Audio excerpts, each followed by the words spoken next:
بين الرجاء والخوف قلبي طائر. بسم الله الرحمن الرحيم. السلام عليكم ورحمة الله وبركاته.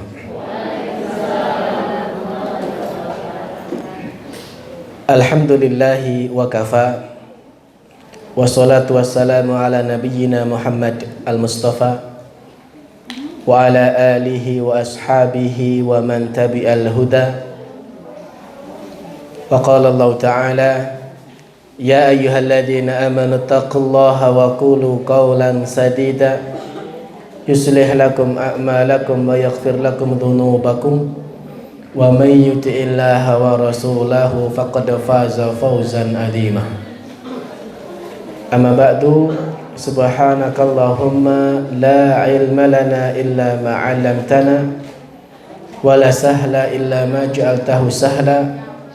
Rabbana zidna ilman nafi'a warzuqna fahma. Bapak-bapak dan ibu-ibu jamaah sekalian yang semoga selalu dirahmati Allah Subhanahu wa ta'ala. Kita tahu bersama bahwa pagi hari adalah awal bagi mayoritas manusia mengawali aktivitas hariannya. Dan kita patut bersyukur kepada Allah Azza wa Jalla bahwa sebagai seorang muslim kita diajarkan dan dikondisikan untuk memulai pagi kita, memulai hari kita dengan kebaikan. Mulai dari bangun tidur kita diajarkan untuk berzikir kepada Allah. Alhamdulillahilladzi ahyana ba'dama amatana wa ilaihi nusyur. Dan kemudian kita diperintahkan untuk sholat subuh dan bahkan dianjurkan dengan berjamaah. Kemudian dilanjutkan lagi dengan aneka macam kebaikan-kebaikan yang lain, berzikir kepada Allah. Dan pagi hari ini kita bersyukur, alhamdulillah Allah kumpulkan dalam majelis yang majelis itu kita berzikir kepada Allah Subhanahu wa ta'ala. Bahwa di antara waktu yang diperintahkan oleh Allah agar kita banyak berzikir adalah pagi hari. Dalam surat Al-Insan 25 Allah berfirman, wadhkur isma rabbika bukratan wa asila. Dan berzikirlah menyebut nama Rabbmu bukratan wa asila, pada pagi hari dan pada petang hari. Jadi Bapak Ibu sekalian, di antara waktu yang memang kita diperintahkan oleh Allah untuk memperbanyak zikir adalah pagi hari. Mudah-mudahan berkumpulnya kita pada pagi hari ini termasuk dalam rangka berzikir kepada Allah Subhanahu wa ta'ala. Kaum muslimin wal muslimat, Bapak Ibu sekalian rahimakumullah, hari ini kita juga bersyukur pada Allah atas nikmat umur yang Allah berikan pada kita, bahwa kita telah memasuki pertengahan bulan Sya'ban 1443 Hijriah, yang mana artinya tidak lama lagi insya Allah kita akan memasuki bulan Ramadan. Mudah-mudahan Allah berikan umur kepada kita untuk sampai pada bulan Ramadan tahun ini. Sebab banyak orang yang merindukan Ramadan, banyak orang yang menginginkan memasuki Ramadan, namun tidak semua yang merindukan itu kemudian diberikan kesempatan. Kita mungkin bisa merasakan di sekitar kita, saudara-saudara kita, keluarga kita, teman-teman kita, tetangga kita yang tahun lalu masih berpuasa bersama kita, tarawih bersama kita. Namun kemudian di antara mereka ada yang tahun ini sudah tidak bisa lagi mendapatkan Ramadan karena lebih dulu menghadap Allah Subhanahu wa taala. Nikmat umur itu nikmat yang sangat berharga. Umur seseorang bisa menaikkan derajat manakala diisi dengan aneka macam ketaatan kepada Allah. Dahulu ada 2 orang sahabat Nabi yang masuk Islamnya bareng. 2 orang sahabat masuk Islam bareng. Yang satu ikut berjihad fisabilillah, kemudian gugur sebagai syahid, mati syahid. Itu kematian yang sangat dirindukan oleh setiap orang beriman. Keutamanya sangat besar. Yang satunya meninggal biasa, tapi tahun depannya. Setelah setahun baru temannya yang kedua tadi meninggal dunia. Lalu ada seorang sahabat Nabi yang bernama Thalhah bin Ubaidillah radhiyallahu anhu mimpi. Dalam mimpinya beliau melihat sahabat yang terakhir meninggal, yang lebih lambat meninggalnya setahun berikutnya itu ternyata masuk surga lebih dulu. Maka hal itu ditanyakan kepada Rasulullah sallallahu alaihi wasallam, "Ya Rasulullah, kenapa ini sahabat yang kedua yang tidak jihad meninggalnya tidak syahid kok lebih tinggi surganya?" Maka Nabi menjelaskan, tidak perlu heran dengan yang seperti itu.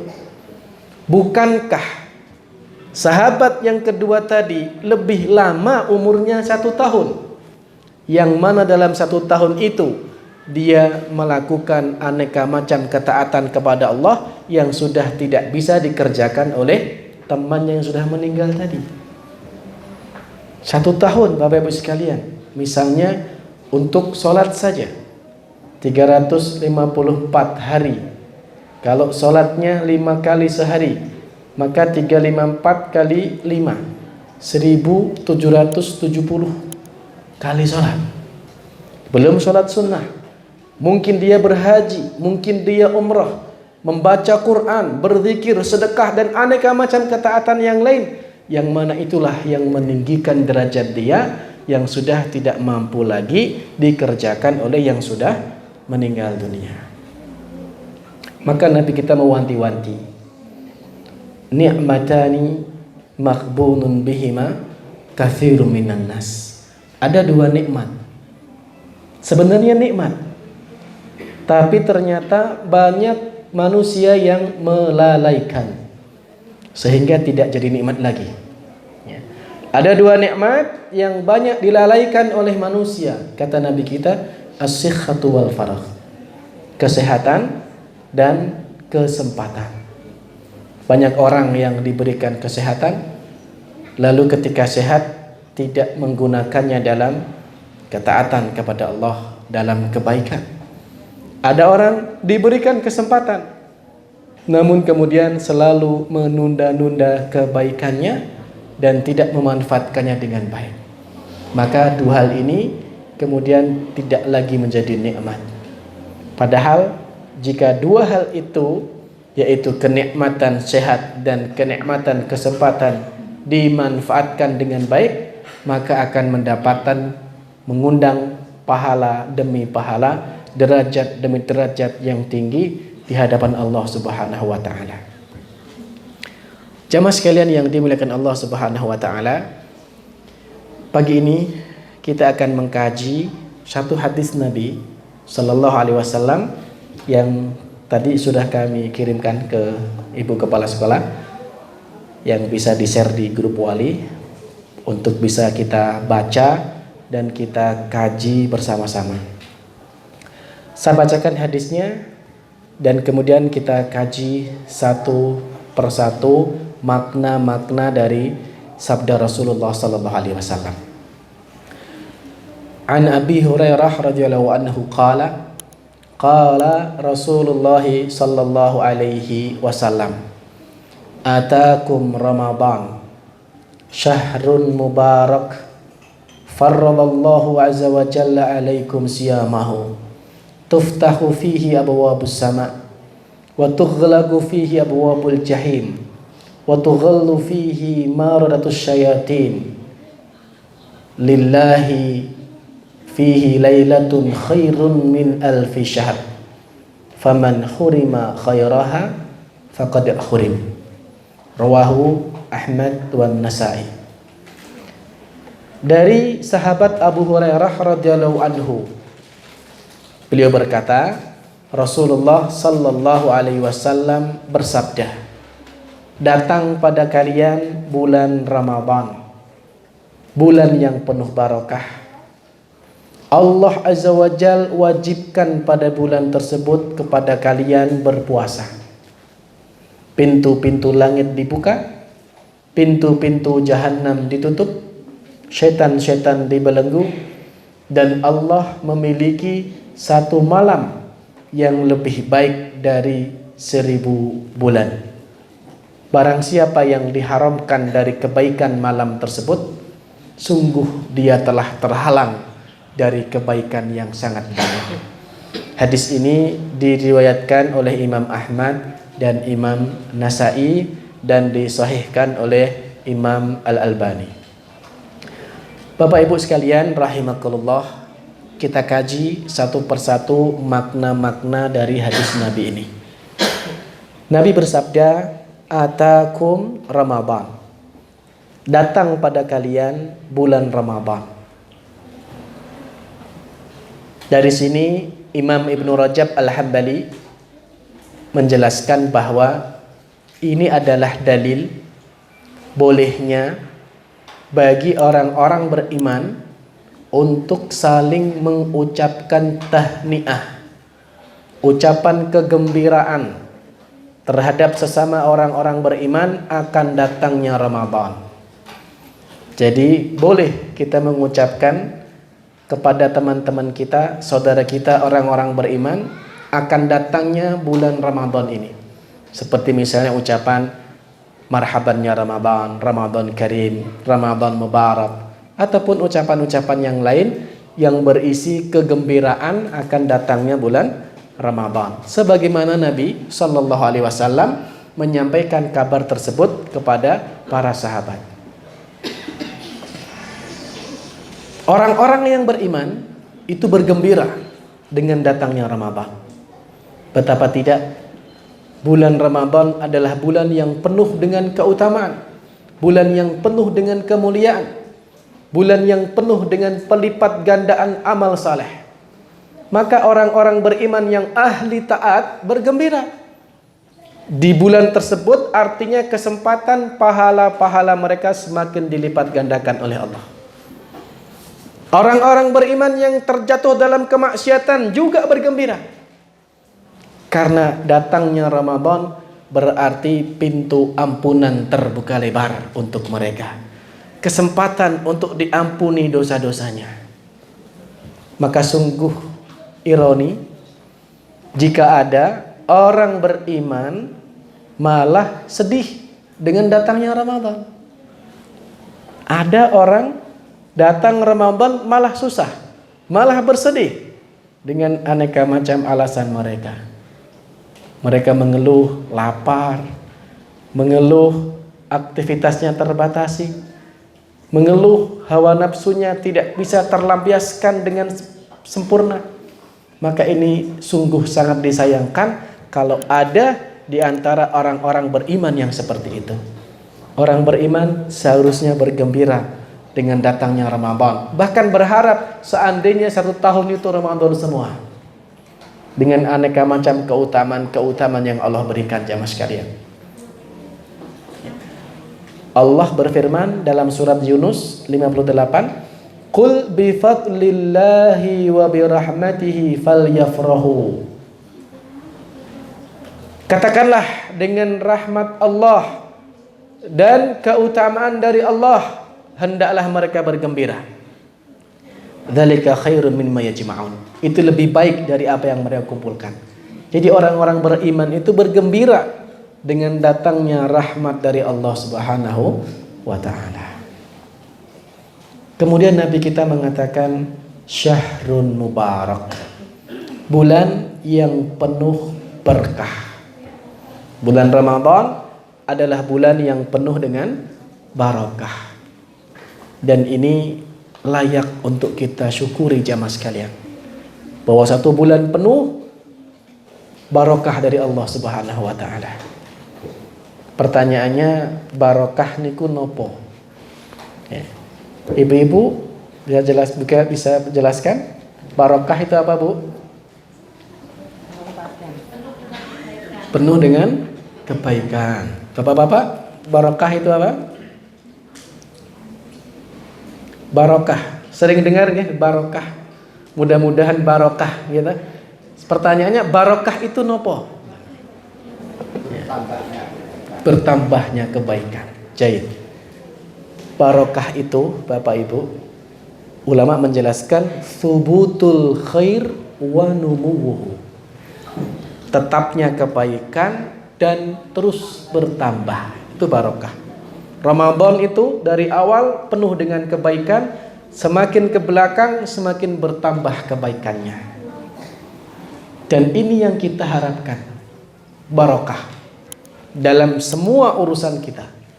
Maka kalau Bapak Ibu ingin mengetahui apa yang kita miliki, apa yang ada di sekitar kita itu barakah atau tidak, lihatlah pengaruhnya.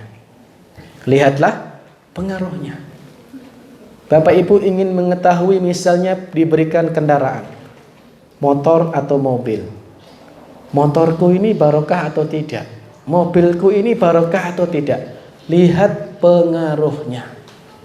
Kalau dengan kendaraan itu menjadikan bapak-bapak dan ibu-ibu mendatangkan kebaikan demi kebaikan, menjadikan lebih taat kepada Allah, digunakan ke tempat kerja yang halal, digunakan untuk ke tempat ketaatan kepada Allah, maka itu ciri kendaraan yang barokah. Tapi kalau diberikan kendaraan kemudian justru membuat lalai kepada Allah, lalai dari Allah, jauh dari Allah, maka itu ciri kendaraan yang tidak barokah. Jenengan pengen tahu pekerjaan Bapak Ibu itu barokah atau tidak? Lihat pengaruhnya. Kalau dengan pekerjaan itu Bapak Ibu mendatangkan kebaikan demi kebaikan, sholat bisa terjaga, tutup aurat dengan sempurna, tidak ada pelanggaran-pelanggaran syariat dalam pekerjaannya, maka itu ciri pekerjaan yang barokah. Tapi kalau dalam pekerjaan yang Bapak Ibu lakukan, sholat wae ora ono waktu, kemudian banyak sekali pelanggaran-pelanggaran syariat di dalam pekerjaannya, meskipun gajinya tinggi, tapi ketahuilah itu diantara ciri pekerjaan yang tidak barokah. Bapak Ibu pengen tahu sekolah anak-anak Bapak Ibu itu barokah atau tidak? Lihat pengaruhnya. Kalau di sekolahan itu kemudian diajarkan nilai-nilai ketaatan kepada Allah, maka itu diantara ciri sekolah yang barokah. Tapi kalau kemudian di sekolah itu ternyata diajarkan nilai-nilai yang semakin menjauhkan diri dari Allah Subhanahu wa taala, maka itu diantara ciri sekolah yang tidak barokah. Paham nggih benika? Jadi barokah itu kita lihat pengaruhnya.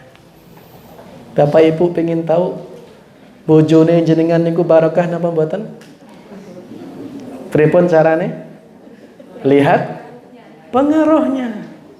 Bapak-bapak, ibu-ibu, kalau punya suami, punya istri setelah menikah, menjadikan semakin taat kepada Allah, menjadikan semakin banyak nilai-nilai pahalanya. Jenengan ibu-ibu punya suami, suaminya mengajak kepada kebaikan, memberikan nafkah yang halal, mendidik dengan cara yang baik, akhlaknya lembut, sholat tepat waktu, ke masjid berjamaah, maka itu ciri suami yang barokah. Bapak-bapak punya istri yang istrinya itu kemudian taat kepada Allah, taat kepada suami dalam kebaikan, mendidik anak dengan baik, maka itu diantara ciri istri yang barokah. Paham ya? Jangan sampai kemudian kalau ada orang yang menikah dan setelah menikah justru menjadi orang yang jauh dari Allah Subhanahu wa taala, maka itu indikasi pasangan yang tidak barokah. Nyuwun sewu, saya itu dulu pernah naik mobil, terus ada truk ngelambung, nyalip. Biasa tonton truk itu ada tulisan di belakangnya itu. Kadang kan aneh-aneh tulisannya itu. Saya teringat waktu itu ada truk lambung saya, di baknya itu tertulis ngeten iki. Mulih padu ora mulih nesu. Jenengan bisa bayangkan rumah tangga seperti apa kayak gitu. Mulih padu ora mulih nesu. Wah, itu kita bisa bayangkan ini rumah tangga yang jauh dari barokah nek ngoten niku. Oke. Seharusnya orang kalau berumah tangga itu kan mendatangkan sakinah, mawaddah, warahmah. Nggih mboten? Nah, sakinah niku napa? Bu. Sakinah itu apa? Ketenangan. Kadang-kadang kita sering doa niku ning ora ngerti artine, nggih. Kula jelaske sekedhik.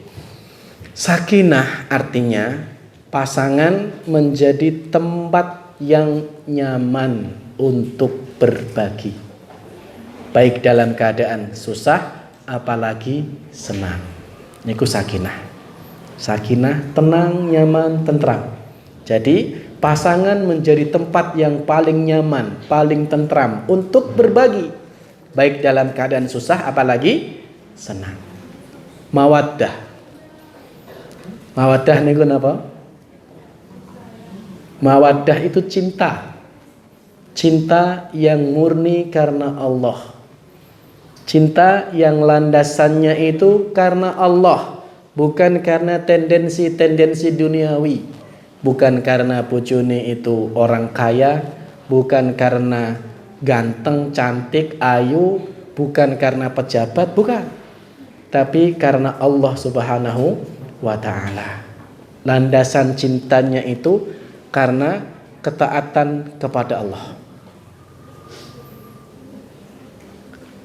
Dan ini sumber kebahagiaan. Aktivitas manusia itu digerakkan oleh cinta, Bapak Ibu. Ada seorang penyair yang pernah mengatakan seluruh aktivitas manusia itu digerakkan oleh cinta. Dengan cinta seseorang bisa mendapatkan derajat yang mulia. Karena cinta seseorang bisa terjatuh ke jurang binasa. Tergantung dari siapa yang dicinta, motif yang membuatnya jatuh cinta, dan bagaimana cara merefleksikan cinta. Dunia bukanlah akhir dari perjalanan cinta. Bahkan buah cinta yang sebenarnya akan dikumpulkan di tempat yang sama. Itulah pengadilan cinta. Maka berbahagialah bagi orang-orang yang saling mencinta dengan landasan Islam, akan bahagia dengan pasangannya di surga. Allahumma amin. Ya, jadi cinta itu memang dilandasi karena Allah. Saja jadi teringat ada pasangan yang unik. Namanya Imran bin Hatton. Imran bin Hatton. Imran bin Hatton ini termasuk seorang laki-laki yang ditakdirkan jauh dari kata ganteng. Ya, ganteng ini gue lah relatif gitu, tapi nek enggak ganteng itu enggak sepakat gitu. Jadi Imran bin Hatton ini laki-laki yang orang lihat sepakat enggak ganteng, tapi bojone cantik luar biasa. Istrinya itu seorang perempuan yang cantik luar biasa. Maka Imran ini selalu memandangi istrinya karena cantik gitu. Sampai istrinya berkomentar, "Wahai suamiku, kenapa kamu memandangiku seperti itu?" Dijawab oleh suaminya, Imran ini, "Saya itu terkesima dengan kecantikan kamu." Gitu. Maka istrinya menjawab, "Wahai suamiku, bergembiralah. Insya Allah kita ini jadi ahli surga." Nah, kata suaminya, "Kok bisa?" Kata istrinya, "Karena engkau diberikan oleh Allah istri secantik aku dan kamu bersyukur. Sedangkan aku diberikan suami sejelek kamu dan aku bersabar." Bukankah orang yang bersyukur dan bersabar itu ciri ahli surga? Luar biasa gitu. Subhanallah. Jadi ya inilah keunikan pasangan yang landasannya cinta karena Allah. Luar biasa itu. Dalam judulnya ini si cantik dan si buruk rupa. Subhanallah. Ya, ini kembali kepada barakah tadi, bahwa bulan Ramadan adalah bulan yang penuh barakah, dan keberkahan Ramadan itu dari awal sampai akhir. Okay. Mungkin Bapak Ibu pernah mendengar ada hadis yang membagi Ramadan dibagi 3. 10 hari pertama adalah rahmat, 10 hari berikutnya adalah pengampunan, dan 10 hari terakhir adalah pembebasan dari neraka. Pernah dengar hadis seperti itu? Nah, itu hadis dhaif. Hadisnya lemah. Yang benar, 3-3-nya itu dari awal sampai akhir ada. 30 hari dari tanggal 1 sampai akhir bulan, 3-3-nya itu ada semua di bulan Ramadan, bukan dibagi 3. Itu hadis yang benar seperti itu. Kemudian jamaah sekalian, Nabi bersabda, "Faradallahu azza wa jalla alaikum siyamahu." Allah wajibkan kepada kalian berpuasa. Allah wajibkan kepada kalian berpuasa pada bulan Ramadan. Ayatnya jelas. Ya ayyuhalladzina amanu kutiba alaikumusiyam kama kutiba 'alal ladzina min qablikum la'allakum tattaqun. Sudah hafal semua. Tapi jamaah sekalian, ada yang perlu kita perhatikan dengan baik. Bahwa Nabi mengingatkan kepada para sahabat sebelum datangnya Ramadan, faradallahu azza wa jalla 'alaikum siyamahu. Allah wajibkan berpuasa. Maka di antara ibadah yang selayaknya kita berikan perhatian di bulan Ramadan adalah puasa itu sendiri. Di antara ibadah yang sudah selayaknya untuk kita berikan perhatian dengan sebaik-baiknya adalah puasa itu sendiri. Jadikanlah puasa kita di bulan Ramadan puasa yang berkualitas, puasa yang dikehendaki oleh Allah. Karena itu kewajiban yang memang Allah perintahkan khusus di bulan Ramadan. Kalau sholat kan tiap hari, baca Quran tiap hari, zikir tiap hari. Tapi puasa Ramadan ya di bulan Ramadan. Maka berikan perhatian yang benar terhadap puasa kita pada bulan Ramadan. Bagaimana agar puasa kita ini benar? Disebutkan oleh Imam Ibn Qudamah Al-Maqdisi rahimahullah dalam kitab beliau Mukhtasar Minhajul Qasidin, bahwasanya orang yang berpuasa itu ada 3 tingkatan. Orang yang berpuasa itu ada 3 tingkatan. Yang paling rendah, kata beliau, adalah saumul umum, puasane wong biasa. Puasanya orang biasa, yaitu orang yang berpuasa dengan menahan diri dari tidak makan, tidak minum, tidak berkumpul dengan suami atau istri dari terbitnya fajar sampai terbenamnya matahari. Pun sah napa dereng? Pun sah napa dereng puasane? Sudah sah. Tapi nek posone gur sekedar seperti itu puasanya orang biasa. Gur untuk menggugurkan kewajiban. Tapi puasa yang dikehendaki oleh Allah Subhanahu wa taala adalah puasa yang level di atasnya. Yaitu kata Imam Ibnu Qudamah, shaumul khusus. Puasanya orang khusus. Yang bagaimana?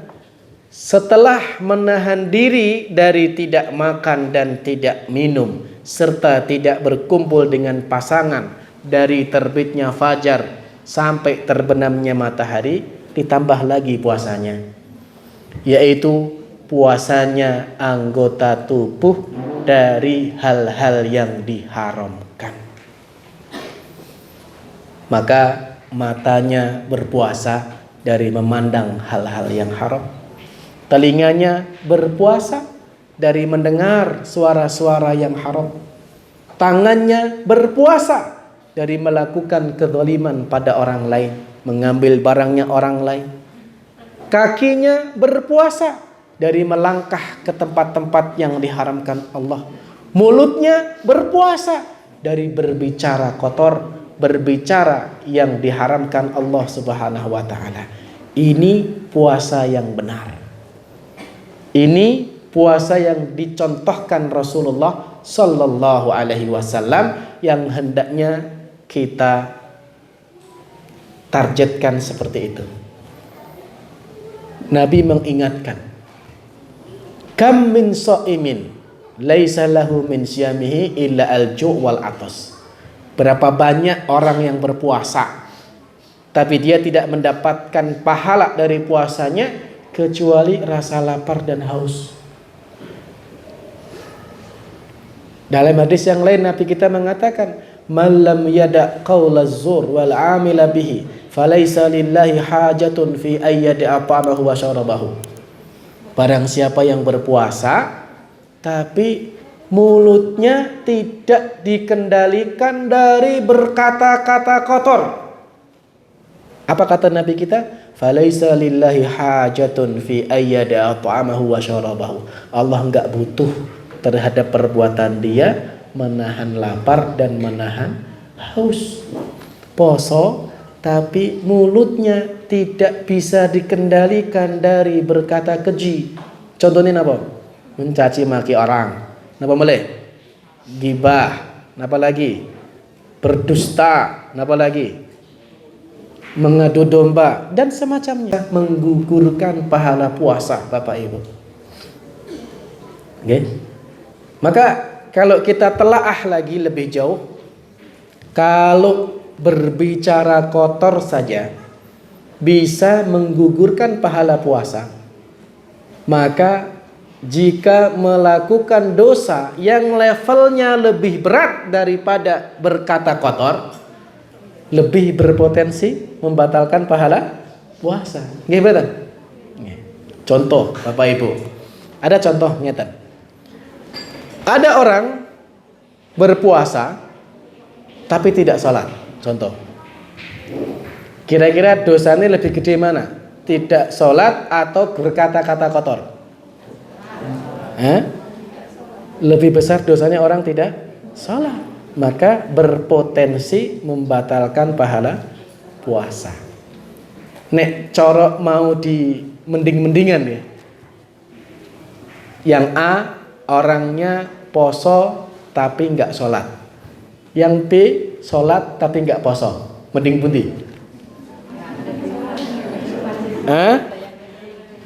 Nggak ada yang mending. Nggak, ini di anu aja, dikit mending-mendingan awan. Ya, poso ora sholat dengan sholat ora poso, aslinya mending pundi dosanya? Masih mending orang sholat tapi tidak puasa. Ya. Kalau mending-mendingan, tapi tentu orang beriman yo sholat yo poso. Sing paling parah ora sholat ora poso gitu. Tapi kalau mau mending-mendingan sebenarnya ya, dosa meninggalkan sholat dengan dosa meninggalkan puasa itu lebih berat dosanya meninggalkan sholat, jamaah sekalian. Ya, karena sholat itu rukun Islam kedua. Dan Nabi kita mengatakan, man tarakas shalah muta'ammidan faqad kafar. Barang siapa yang meninggalkan sholat dengan sengaja, dia bisa kufur kepada Allah Subhanahu wa taala. Berat. Kemudian tingkatan puasa yang paling tinggi kata Imam Ibnu Qudamah, yaitu saumu khususil khusus. Puasanya orang khusus dari yang khusus, yaitu puasanya orang istimewa itu. Nah, ini berat. Ya, mungkin bukan level kita. Ya. Di samping melakukan yang dua tadi, udah tidak makan, tidak minum, tidak ketemu suami istri dari terbit fajar sampai terbenamnya matahari, lalu anggota tubuhnya juga sudah berpuasa dari hal-hal yang diharamkan, masih ditambah lagi puasanya hati dari kehendak dunia, dan puasanya akal dari hal-hal yang melalaikan pada Allah Subhanahu wa taala. Wah, ini sudah level tingkat tinggi benika. Nggih. Perkara-perkara yang membuat lalai kepada Allah wis ora gelem. Ada orang-orang yang sampai seperti itu levelnya, Bapak Ibu. Saya pernah mendengar dari salah seorang guru saya dulu. Ibunya itu kan pun sepuh. Ibu sudah sepuh, ibunya udah usia lanjut.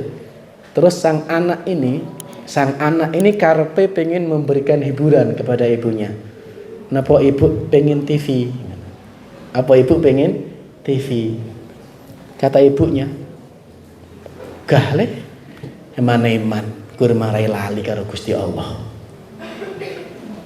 Sampai mampu meninggalkan hal-hal seperti itu. Sudah berpuasa dari keinginan-keinginan dunia untuk tidak lalai kepada Allah Subhanahu wa ta'ala. Levelnya para nabi seperti itu.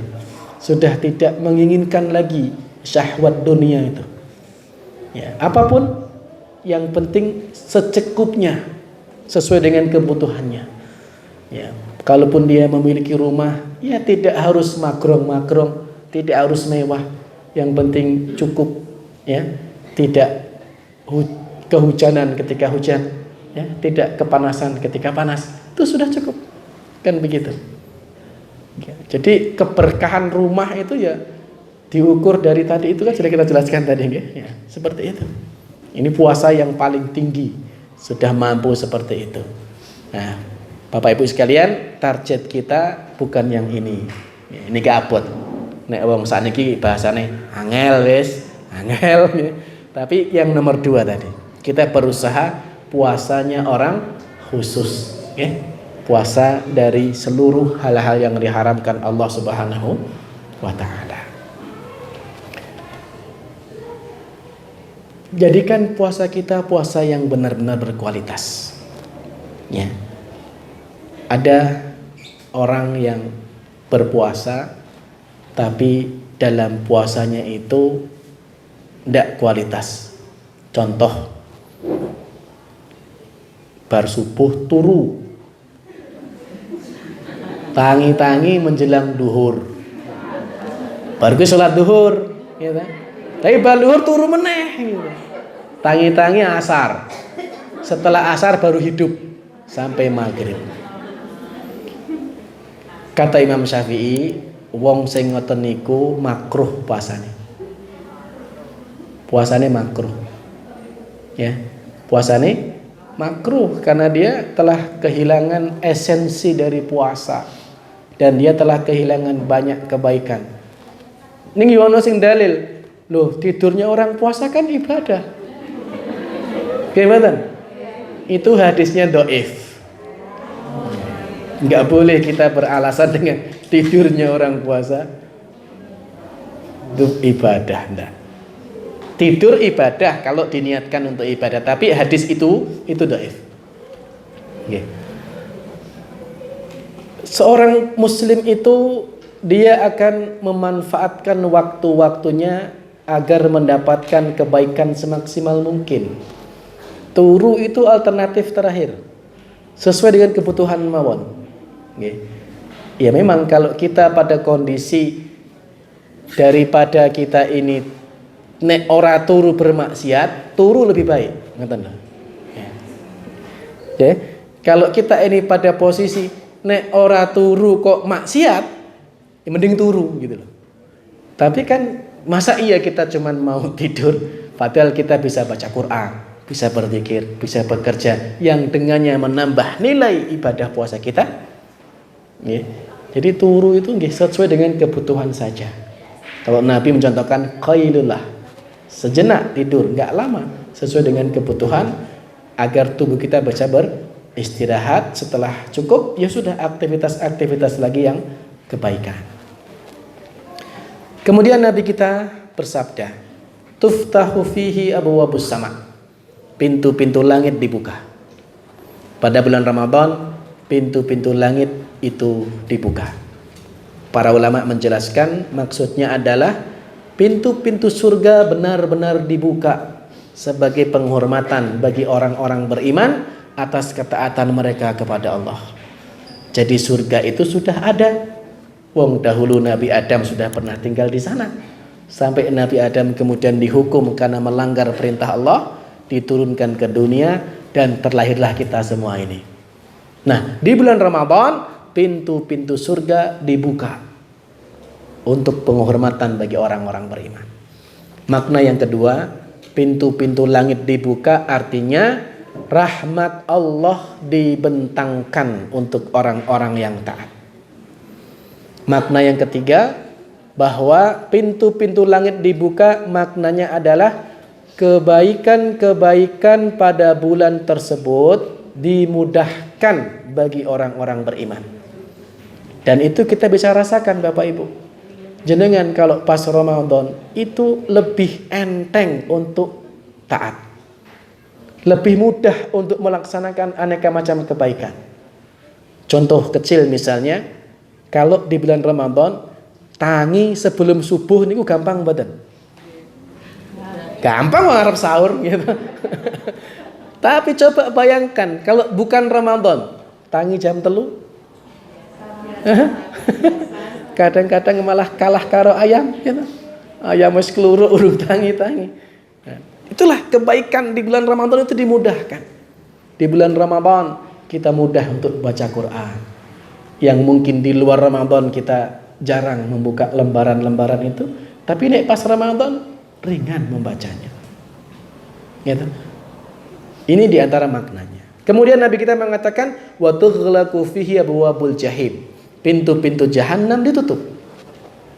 Pintu-pintu jahanam ditutup. Maknanya pintu-pintu jahanam ditutup pada bulan Ramadan sebagai penghormatan kepada orang-orang beriman atas perbuatan mereka menahan diri dari aneka macam maksiat kepada Allah. Makna yang kedua, bahwa perbuatan keburukan di bulan Ramadan itu mudah ditinggalkan. Lebih mudah untuk kita tinggalkan, lebih mudah untuk dijauhi oleh orang-orang beriman. Dan itu kita rasakan Bapak Ibu. Coba jenengan pas poso, arep ngapusi ya mikir. Arep ngapusi ya mikir, aku lagi poso. Gimana? Ya, iya, itulah ya keburukan di bulan Ramadan itu diberikan kemudahan untuk ditinggalkan. Ada perasaan tersendiri di dalam hati kita yang menahan untuk tidak melakukan aneka macam kemaksiatan pada Allah. Kemudian Nabi kita mengatakan wa tughallu fihi maradatus syayatin. Pada bulan Ramadan setan-setan dibelenggu. Ini juga keutamaan. Ini keutamaan. Namun perlu kita pahami maksudnya apa. Karena kadang ada orang bertanya, jarine setan dibelenggu, tapi kenapa masih ada maksiat? Ya? Nah, ini perlu kita pahami bahwa maksud setan dibelenggu, pertama maksudnya adalah ulama menjelaskan yang namanya dibelenggu itu bukan berarti tidak bisa menggoda. Orang itu kalau dibelenggu, dirantai, kan sing dirantai gur badannya. Lambe ini kan masih bisa ngomong.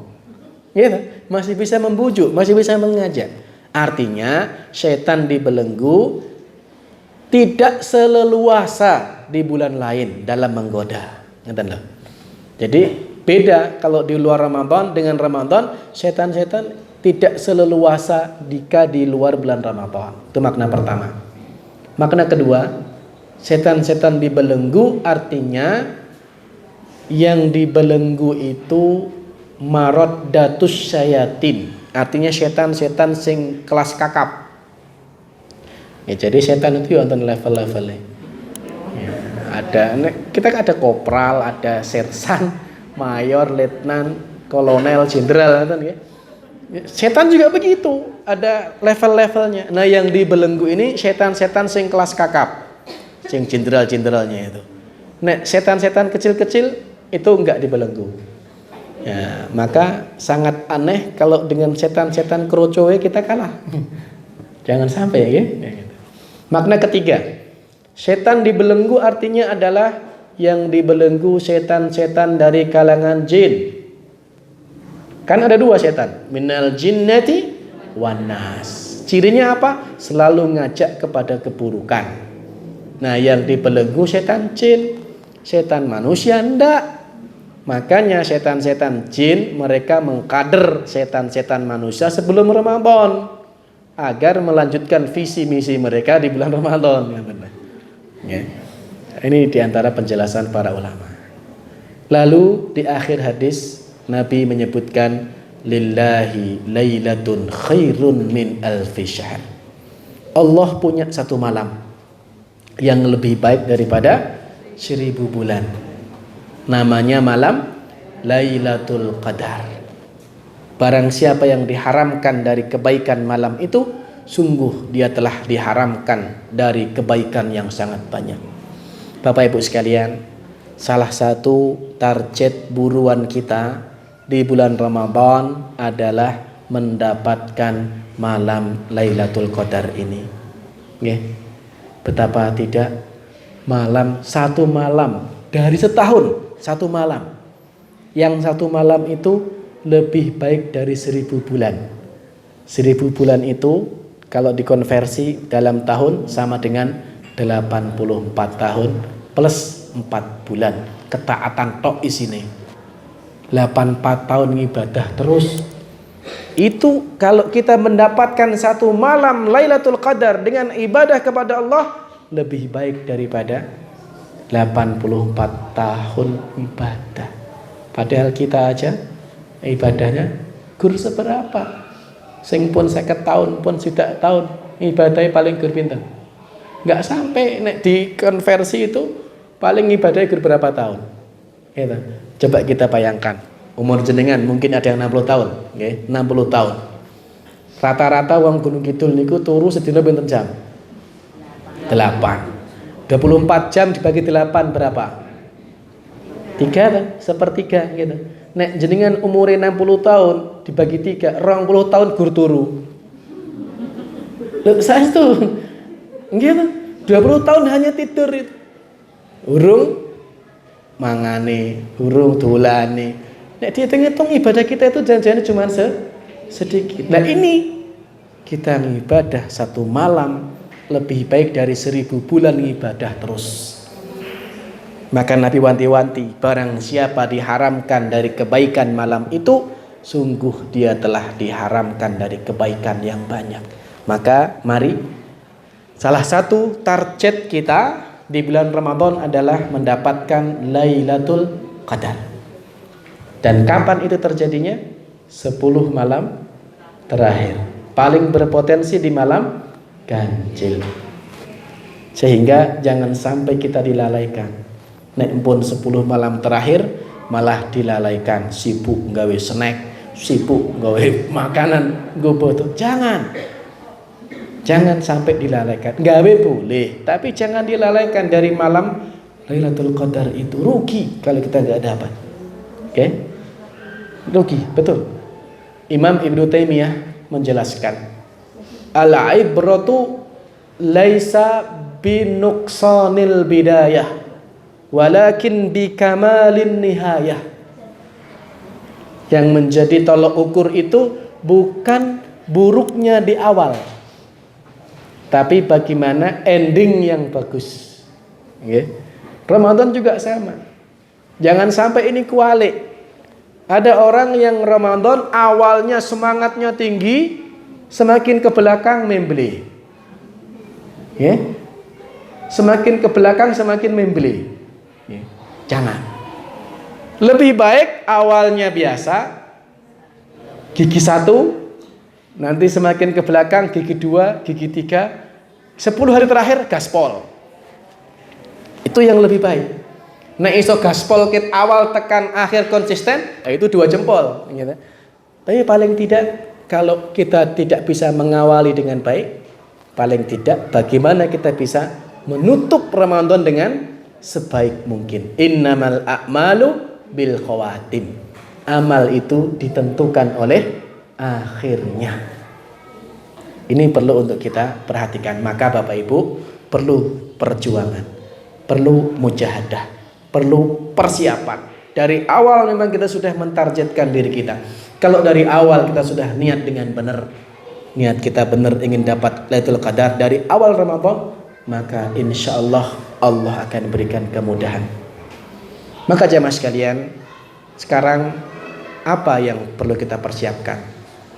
Apa yang perlu kita persiapkan? Saya ringkas dalam Ramadan ini Bapak Ibu, sebenarnya yang perlu dipersiapkan adalah sebelum Ramadan, ketika Ramadan, setelah Ramadan.